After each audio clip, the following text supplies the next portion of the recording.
Hello, नमस्कार साथियों। स्वागत है आप सभी का एसकेसी क्लासेस यूट्यूब चैनल में। रीट 2025 पर बात करते हैं।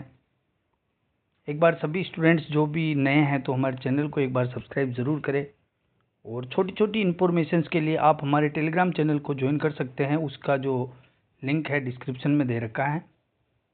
बात करेंगे रीट 2025, जिसमें बहुत सारे स्टूडेंट्स के जो कम नंबर आ रहे हैं उन पर बात करेंगे कि अब उन स्टूडेंट्स को क्या करना है और क्या वो पास होंगे कि नहीं होंगे, कितने नंबर बढ़ेंगे, ठीक है, और कौन कौन से क्वेश्चंस पर जो है नंबर बढ़ सकते हैं, इस चीज़ पर बात करेंगे और आगे की क्या प्लानिंग हो। ठीक है, जो पास हो गए हैं और जो अभी रीट क्लियर नहीं कर पाए हैं, दोनों के लिए आवश्यक इम्पोर्टेंट जो न्यूज़ रहेगी वो उस पर बात करेंगे। शुरू करते हैं क्लास को। देखिए, रीट में कम नंबर वाले क्या करें। पहला सवाल, बहुत सारे स्टूडेंट्स के मैसेज आ रहे थे कि रीट में इतने नंबर कम है, इतने कम है। देखिए, बात करूँगा, यदि आप किनारे पर हैं, एक दो नंबर से रह रहे हैं तो आप रिजल्ट का इंतज़ार कर सकते हैं। अन्यथा आपको लग रहा है कि मैं रीट को क्लियर नहीं कर पाऊँगा, मेरे बहुत ही कम नंबर आ रहे हैं, तो आप लोग निराश ना हो। आपका वर्तमान आपका अतीत नहीं है, इस चीज़ को ध्यान में रखें। आप लोग जो हैं, रीट को छोड़ के अब आपके सामने बहुत सारी भर्तियां अभी एट प्रेजेंट टाइम में चल रही हैं। उन सबको आप अपना जो लक्ष्य निर्धारित कर सकते हैं। जैसे कि आप सबके सामने अभी पटवार भर्ती हैं, उसके अलावा जो हैं पटवार भर्ती के अलावा आपके सामने देखिएगा, बात करेंगे, एक पटवार है, दूसरी आपके चतुर्थ श्रेणी, ठीक है, चतुर्थ श्रेणी जो आपके सामने है, और लड़कियों के लिए एक अपने 50,000 की भर्ती जो आपके सामने आने वाली है एंटिटी के रूप में। अभी आप आंगनबाड़ी के अंतर्गत टीचरों के रूप में, उसके अंतर्गत सिर्फ लड़कियां ही फॉर्म भर सकेगी। उसके लिए आपको एक डिप्लोमा करना होता है, ECCE या NTT। तो आप वो डिप्लोमा अभी से कर ले और उसकी तैयारी में लग सकते हैं, ठीक है। और अभी बाकी स्टूडेंट्स जो भी हैं, आप यदि सेकंड ग्रेड की तैयारी कर रहे हैं तो सेकंड ग्रेड में, और फर्स्ट ग्रेड की कर रहे हैं तो फर्स्ट ग्रेड में, ठीक है। इसके अलावा आपके सामने KVS की एक बहुत बड़ी भर्ती आने वाली है, एक EMRS की बहुत बड़ी भर्ती आने वाली है। तो रीट क्लियर नहीं कर पाए उससे आपको निराशा नहीं झेलनी है, और एक दूसरा जो है आपको लक्ष्य निर्धारित करना है और अभी से आपको उसकी तैयारी में जुट जाना है। ये चीज़ें आपके सामने थी। कहने का मतलब, अब आप रीट को लेकर के बैठ जाओगे कि मैं पास नहीं हूँ, वापस रीट की प्रिपरेशन करोगे, वापस रीट कम से कम आपके 2 साल बाद आएगी, तो तब तक आप दूसरे एग्ज़ाम्स की प्रिपरेशन कर सकते हैं। अदर स्टेट्स की जो है आप अध्यापक भर्ती परीक्षाएं दे सकते हैं। आप सीटेट का एग्ज़ाम दे के उसको क्लियर करके अदर स्टेट की वैकेंसीज में फॉर्म भर सकते हैं। ये चीज़ थी रीट में कम नंबर वालों के लिए कि आप अपना एक लक्ष्य निर्धारित कीजिए दूसरे एग्ज़ाम्स के अंतर्गत और उसमें आप अच्छे से तैयारी कीजिए। अगली बात, फाइनल आंसर की में कितने नंबर बढ़ेंगे, इस चीज़ पर बात करेंगे। फाइनल आंसर की, देखिए, पहले भी काफ़ी बार बता चुका हूँ, फाइनल आंसर की आपके रिजल्ट के साथ ही आएगी। अब यानी कि फाइनल आंसर की जिस दिन आएगी उसी दिन आपका रिजल्ट आएगा। कहने का मतलब, आपसे जो आपत्तियां मांगी गई थी अब आपसे वापस आपत्तियां नहीं मांगी जाएगी, ठीक है। जिन जिन क्वेश्चंस में आप लोगों ने जो आपत्ति लगाई थी, जैसे उदाहरण के तौर पे मैं बताऊं कि आपने 10 नंबर क्वेश्चंस पर आपत्ति लगाई, ठीक है।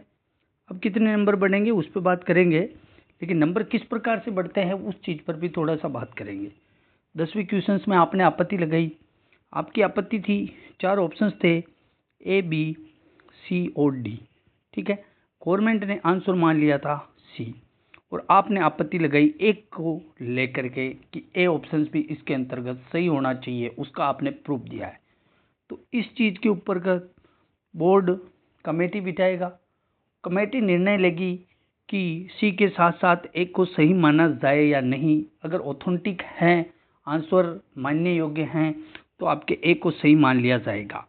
तो उसके ऐसी स्थिति के अंदर ए जिन्होंने आंसर दिया है जिन स्टूडेंट्सों ने सी के अलावा ए आंसर दिया है, सी वालों का तो सही है, उनका अगर ए को भी सही मान लेते हैं तो सी वालों का वो आंसर गलत नहीं माना जाएगा, सी का भी सही माना जाएगा। ऐसे क्वेश्चंस में जो बोर्ड हैं ए और सी दोनों ऑप्शंस वालों को सही मानेंगे। तो जिन्होंने बी और डी आंसर दिया है उनको उसके अंतर्गत नंबर नहीं मिलेगा, ये चीज़ ध्यान रख लें। कहने का मतलब कि एक क्वेश्चन के अंतर्गत दो ऑप्शन मान सकते हैं, लेकिन उस क्वेश्चन के अंतर्गत सभी स्टूडेंट्सों को बोनस नहीं दिया जाता है। ये चीज़ मैं आपको बताने वाला था, ठीक है। इस चीज़ का आप लोग ध्यान रखें। यदि आपने ए किया है तो आपके नंबर बढ़ सकते हैं, यदि आपने बी किया है तो नहीं बढ़ेंगे, डी किया है तो नहीं बढ़ेंगे, सी को ऑलरेडी सही माना है। इसी प्रकार से सभी क्वेश्चंस की जो आपत्तियां दी है सब में इसी प्रकार से फॉर्मूला अपनाया जाएगा। ये चीज़ अब बात करेंगे कि कितने नंबर बढ़ सकते हैं। देखिए कितने नंबर बढ़ने में शिफ्ट फर्स्ट L1 की बात करते हैं तो L1 में मेरे अकॉर्डिंग 2 से 3 क्वेश्चंस पर दो ऑप्शंस मिल सकते हैं, 2 से लेकर के 3 क्वेश्चंस में, ठीक है। अधिकतम 4 क्वेश्चन मान सकते हो जिसमें दो ऑप्शंस हो सकते हैं, लेकिन अधिकांश ऐसी स्थितियां बनती नहीं है, ठीक है। बोर्ड इतनी सभी आपत्तियों को बोर्ड जो है एक्सेप्ट नहीं करेगा, ठीक है। तो कम से कम 2 नंबर जिन्होंने रिट आपत्तियां लगवाई है और आपत्ति के अकॉर्डिंग आप उस फॉर्मूले के अंतर्गत सटीक बैठते हो तो आपके 2 नंबर तो इंक्रीज हो जाएंगे, ज़्यादा से ज़्यादा 3-4 नंबर तक इंक्रीज हो सकते हैं, लेकिन मेरे अकॉर्डिंग 2 नंबर आपके इंक्रीज हो जाएंगे आराम से, ठीक है, कम से कम। L1 की बात करें, अब L2 के अंतर्गत जो शिफ्ट सेकंड था 27 तारीख को सेकंड शिफ्ट की बात करें तो उसके अंतर्गत 3 से 4 क्वेश्चंस ऐसे हैं जिनमें दो ऑप्शंस मान्य हो सकते हैं, ठीक है। उसमें भी वही फॉर्मूला रहेगा कि गवर्नमेंट ने क्या माना है, आपत्तियां किस पे लगी है, दोनों ऑप्शंस उसमें सही होने के चांसेस हैं, ये चीज़ें होती हैं, ठीक है। अब एक आपके दिमाग में ये भी सवाल है कि अगर अब की बार फाइनल आंसर क्या आएगी तब बाद में आपत्तियां ली जाएगी क्या? नहीं, इसके बाद में आपसे आपत्तियां नहीं ली जाएगी, डायरेक्ट आपका रिजल्ट ही आता है, ठीक है। ये हो गया फाइनल आंसर की के बारे में। तो और जो 28 तारीख को जो एग्ज़ाम था, थर्ड शिफ्ट का जो एग्ज़ाम था L2 का, उसके अंतर्गत सबसे कम नंबर बढ़ने की संभावनाएं हैं, 1 से 2 नंबर जो है आपके बोनस मिलने की संभावनाएं हैं, जिसमें दो ऑप्शंस हो सकते हैं, ठीक है। अधिकतम आप 3 मान सकते हो, तीनों पारियों में अधिकतम 3 अंक या 4 अंक तक बढ़ सकते हैं, यानी कि जो स्टूडेंट्स 2 नंबर 3 नंबर 1 नंबर से रह रहे हैं तो वो रीट का जो है आप रिजल्ट का इंतज़ार कर सकते हैं। आपका यदि ईश्वर ने चाहा तो आप पास हो सकते हो, बाकी जो है आप दूसरी एग्ज़ाम्स की तैयारी कर सकते हो। और जिनके अभी 82 मार्क्स कैटेगरी में आ रहे हैं और 90 मार्क्स उसमें आ रहे हैं जनरल वालों के, तो आप लोग जो रीट मेंस की तैयारी में लग जाइए अभी से। और मैं स्वयं जो है आपके साइकोलॉजी के अंतर्गत अपने अभी इस बार साइकोलॉजी में जो L1 के अंतर्गत क्वेश्चंस आए थे टेस्ट सीरीजों में से 27 क्वेश्चन जो हूबहू लैंग्वेजेज में पूछे गए थे L1 के अंतर्गत अपनी टेस्ट सीरीजों में से आए थे। ये बहुत ही अच्छा परिणाम रहा है अपनी टेस्ट सीरीज का। L2 के अंतर्गत जो फर्स्ट शिफ्ट हुई थी 27 को, सेकंड वाली शिफ्ट के अंतर्गत अपने 24 क्वेश्चन हूबहू मिले थे उसमें, और L2 के अंतर्गत ही जो थर्ड शिफ्ट हुई थी उसके अंतर्गत भी 26 क्वेश्चन थे, जो ये बहुत ही अच्छा रेस्पॉन्स रहा है, ठीक है। तो अपनी टेस्ट सीरीज आप ज्वाइन कर सकते हैं हमारे व्हाट्सअप नंबर पर बात करके 9351794037, यानी कि अभी से आप ज्वाइन कर लीजिएगा तो आपको 50% डिस्काउंट के साथ ज्वाइन कर सकते हैं और आपके रीट एग्ज़ाम तक वो टेस्ट सीरीज चलती रहेगी, जिससे आप सभी की तैयारी बहुत ही अच्छी होती जाएगी और आपकी प्रैक्टिस होती जाएगी। प्रैक्टिस सबसे बड़ी चीज़ होती है साइकोलॉजी के अंतर्गत, ठीक है दोस्तों। अब बात करें इम्पोर्टेंट न्यूज़। इम्पोर्टेंट न्यूज़ का मतलब यह है कि आपके जो एग्ज़ाम्स रीट मेंस का जो होने वाला है वो जहाँ तक सूत्रों से पता चला है कि 15,000 प्लस पोस्टें आपके 100% आ जाएगी। आप इस बारे में चिंतित ना हो कि हमारे 7,000 10,000 पोस्टें आएगी, नहीं, कम से कम 15,000 पोस्टें आराम से आएगी रीट के अंतर्गत, ठीक है। तो ये आपके लिए न्यूज़ है, रीट मेंस वाले लग जाइए अभी से धार पे और कंटिन्यू अपनी तैयारी को रखिए। और जो पटवार में लगे हुए हैं तो पटवारी जस्ट आपके 1 महीने बाद उसका एग्ज़ाम है, ठीक है।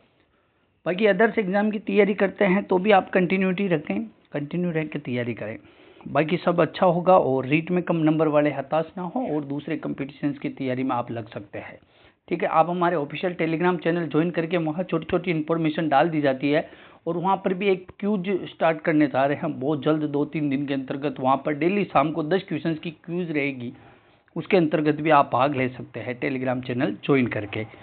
और टेस्ट सीरीज की बात करें, टेस्ट सीरीज जो है आपके साइकोलॉजी की रहने वाली है, ठीक है। रीड के अंतर्गत साइकोलॉजी यानी कि मनोविज्ञान की जो है आपके रहने वाली है। उसके साथ ही हम शैक्षिक परिदृश्य भी उपलब्ध करवा देंगे और उसके साथ ही हम टीचिंग मेथड्स भी उपलब्ध करवा देंगे। प्रत्येक साप्ताहिक टेस्ट होगा आपके और कंटिन्यू रीड मेंस एग्जाम तक चलेगा। आप वो सीरीज ज्वाइन कर सकते हैं हमारे व्हाट्सएप पे मैसेज करके या टेलीग्राम पे जाके, वहाँ से भी व्हाट्सएप नंबर निकाल सकते हैं, ठीक है दोस्तों। तो मिलते हैं नेक्स्ट वाली क्लास में और तब तक के लिए आप सभी का बहुत बहुत धन्यवाद। और जो भी स्टूडेंट्स नया है तो एक बार चैनल को सब्सक्राइब ज़रूर करें, ठीक है दोस्तों। Thank you very much.